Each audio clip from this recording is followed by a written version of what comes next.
艺人哈孝远昨25日晚间遭一名郑姓网友控诉车子乱停挡到车道，网友称哈孝远在捷运站附近把车打横，挡了2个车道，并跟一名停在停车格的驾驶争论吵架。郑姓网友随即录影存证，但却遭哈孝远反呛：“你这种4等公民，没资格拍我。”对此，哈孝远事后亲自还原事件的始末。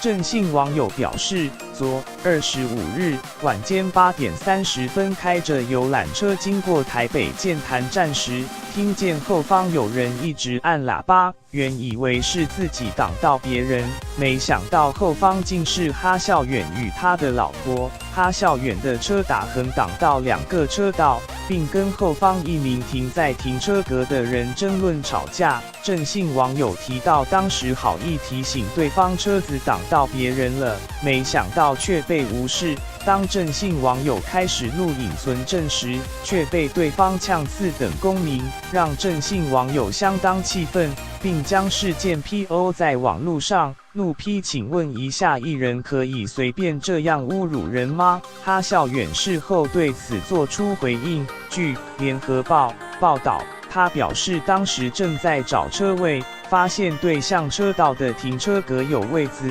因此先请太太下车走到车格内。当他正在回转时，另一台车从后方直接开进停车格。哈孝远提到，该名驾驶不顾已怀孕7月的太太站在格子内，执意要将车开进去，最后太太只能往人行道上跳。哈孝远气愤地说：“我生气的是，我老婆怀孕大腹便便，那动作很容易让我老婆受伤。”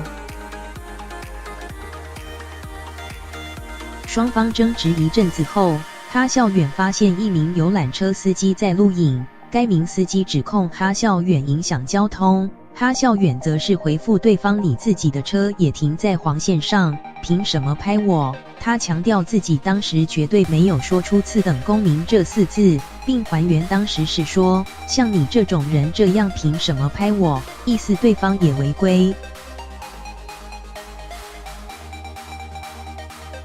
哈孝远强调，若自己真的有说出4等公民，他希望对方将录影内容公布出来。不过他也坦诚，当时双方口气都不好，并解释当时我自己在情绪上，我没想跟人吵架的意思。